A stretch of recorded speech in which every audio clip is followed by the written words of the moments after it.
pushed it out, and the unit, the Environmental Investigations Unit, which at one time was called Ran Out of Rap, until a city council member complained about some of his friends, family, being called a rap. Got changed to the Environmental Investigations Unit. We got behind it, we started working with this woman, and I said, well, this is the deal. Call me when you see these things happening. So she would go around to these companies, these places where she put in a bid when she didn't get the phone call, and she would find at 2, 3, 4 o'clock in the morning people were pressure washing these parking garages. So now my phone started ringing at 1, 2, 3 o'clock in the morning. She'd call me up. She'd say, hey, Sergeant Wall, this is where I'm at. Heinz Management, Memorial Hermann, Texas Medical Center, wherever. Weekends, and they're pressure washing, and all the wastewater that we're generating in the process of providing that service is going down the storm drain. So the first couple of times I took my wife, because you know, I'm happily married, and getting a call on a Saturday morning at 2 o'clock from a woman to meet her at a parking garage. Staying married is as Eddie Murphy said it best, 50%. Well, now that I'm on 27 years, I think the percent's getting more and more, so I just try to hold on to 100%. That's just common sense. So, clear principle. So we go out there, sure enough, we take samples.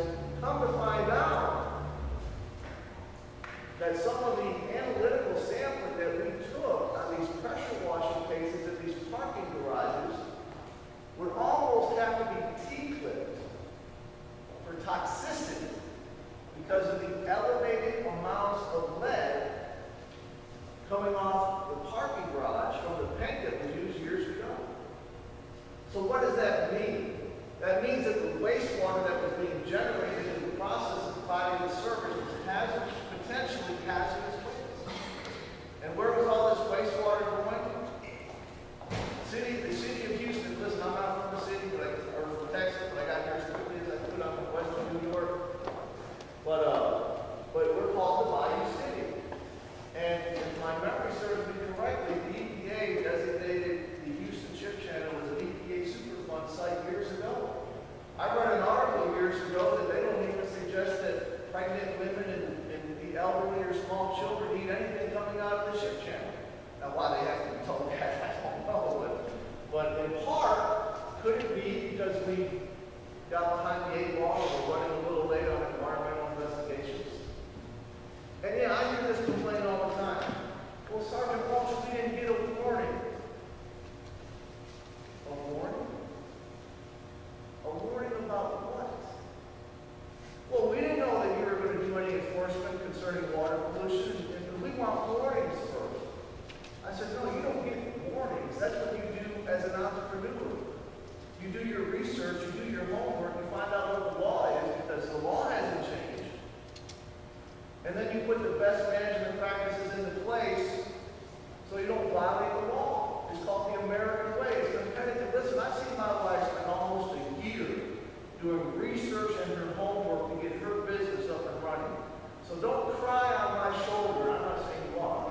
Don't cry on my shoulder saying, oh, Sergeant Walsh, give me a warning. I didn't know. Well, shame on you. Do your homework. Do your research. Develop what are those clubs called? That have an industry club, what are they called? Associations. Well, that's what we have. Listen, we have an association. I'm a member of a union. Hey, I love my union because I pay them once a month and they do my homework for me, they do my research for me, and they tell me, hey, this is where you got to draw the line on this, and this is where you draw the line on that. And if I get in trouble, they help me out. So we're not enforcing any law that has just recently changed. We're enforcing a federal law or a state law that's just a reflection of the federal law that's been on the books for years. Now, granted, in the 18 years that I've been doing this, I've seen what used to be a $25,000 fine now become $100,000, and what used to be a $50,000 fine is now up to $250,000. What used to be a year in the county jail goes up to 2 to 10 years in the state penitentiary. So yeah, there's been changes as far as the penalty phase, but not the law. So anyway, so we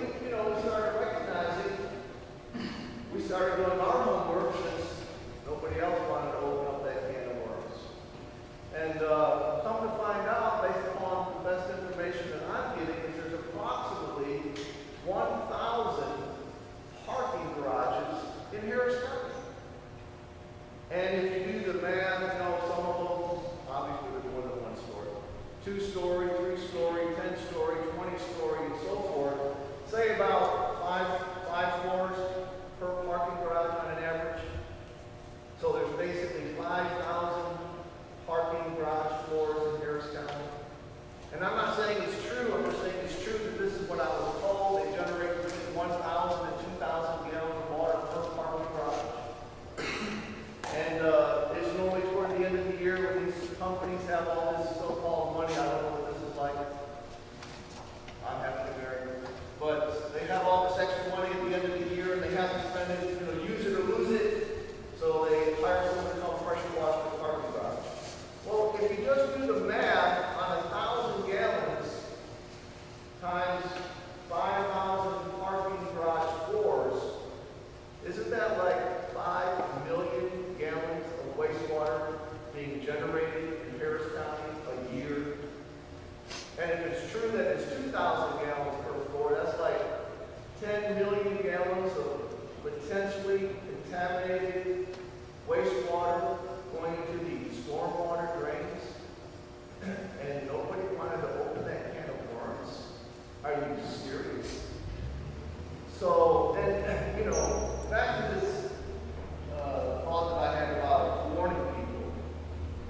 And I've heard this crybaby cry out, why don't we put on seminars prior to doing the enforcement?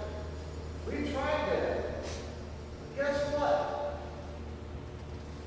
Nobody shows up. The city spends thousands of dollars putting on these seminars for the industry that we're focusing on, and we get all this stuff set up, and Steve and Sylvia have been doing it for years, and nobody shows up. So then we go out and we do some quote-unquote enforcement. And listen, it's not personal, it's strictly professional. And all of a sudden, the room is full of people. And so what does the clear principle suggest? The only way you're going to get it in the house is to go out there and do enforcement action. So that's what we did.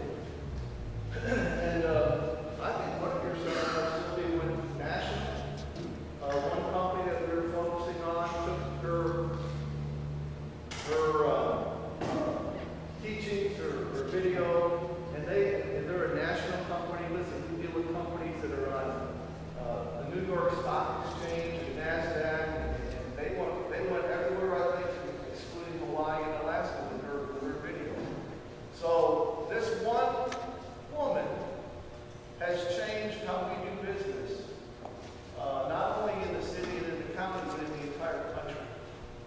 And make no mistake, she suffered. She went bankrupt, moved out of the country, and I'm not saying this was the reason why, but there was a divorce in her family, her husband, and all she was trying to do was the right thing. And shame on you in the industry if you were part of that pressure washing industry that blackballed this woman. She should have been applauded for what she did, but instead she was blackballed and ran out of the country. Just real quickly, some of the pollutants, of course, if you're total petroleum hydrocarbons, could be going to these parking garages, probably in part and parcel. They're not open to the elements, the sun doesn't break them down. So you got oil, you got transmission fluid, you got gasoline, you got diesel, and Lord knows what goes on in a parking garage at nighttime that generates other waste streams. So you got all these waste streams, and then you're just pressure washing it down the storm. And I just got a phone call this morning. So now, we started this in the fall of 2006. This is almost late summer 2011. And the guy called from Fugitive. We work out of Major Offenders Division. Fugitive called me up and said, hey, we got these indictments from the grand jury on this pressure washing case that you're working. And I did work with maybe about a year ago. Sometimes the DA's office, they wanted 3 years to get the case indicted. He said you haven't heard it, and then you're out of the witness. And I said, what was the address? Because I remember everything by address. And the case, I got the reporting on this case for these, and actually he called me up about an hour later. He said, hey, we got one of your guys, which I think he was happy because all three of them were from Nigeria.